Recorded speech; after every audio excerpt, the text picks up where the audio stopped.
নিঝুম রাত, ঘড়ির কাঁটায় তখন রাত 2টো। আদিব আর সায়রা লং ড্রাইভে বেরিয়েছিল, কিন্তু যান্ত্রিক গোলযোগ আর জিপিএসের ভুলে তারা এখন এমন এক রাস্তায় দাঁড়িয়ে যার দুপাশে ঘন জঙ্গল আর কুয়াশার চাদর। নির্জন বাংলোর হাতছানি। গাড়িটা যখন মাঝ রাস্তায় পুরোপুরি বন্ধ হয়ে গেল, আদিব বিরক্ত হয়ে স্টিয়ারিংয়ে থাপ্পড় মারল।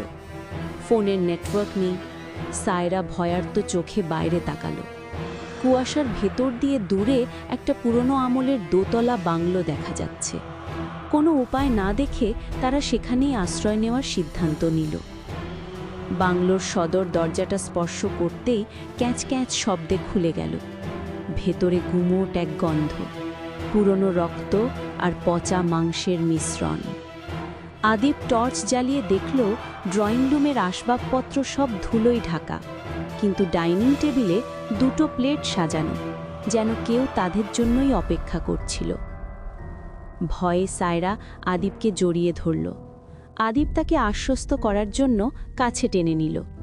জনমানবহীন এই বাড়িতে ভয়ের মাঝেও এক অদ্ভুত রোমাঞ্চ তাদের ঘিরে ধরল। ওপরতলার একটা শোবার ঘরে তারা ঢুকল। বিছানাটা ধুলোমুক্ত, একদম পরিষ্কার। আদিব সায়রার কপালে চুমু খেয়ে ফিসফিস করে বলল, ভয় নেই, আমি আছি তো। তাদের ঘনিষ্ঠতা যখন বাড়ছে, ঠিক তখনই আদিব খেয়াল করল ঘরের কোনায় রাখা বিশাল আয়নাটাতে সায়রার প্রতিবিম্ব নেই।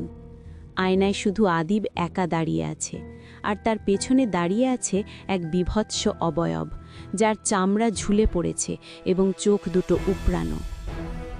বিভৎস সেই রাত। আদিব চিৎকার দিতে চাইল, কিন্তু তার গলা দিয়ে স্বর বেরোল না। সে অনুভব করল সায়রার শরীরটা হঠাৎ বরফের মতো ঠান্ডা হয়ে যাচ্ছে।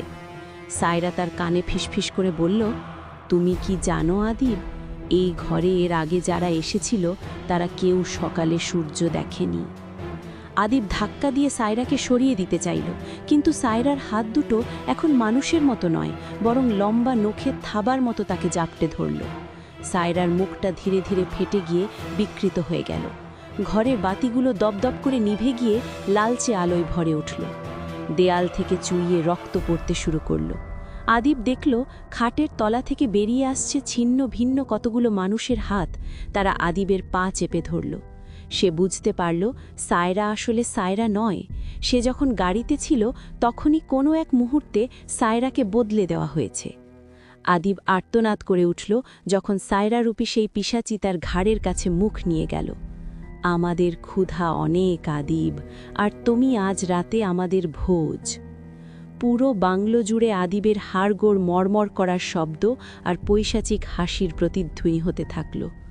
পরদিন সকালে স্থানীয়রা দেখল রাস্তার ধারে আদিবের গাড়িটা পড়ে আছে।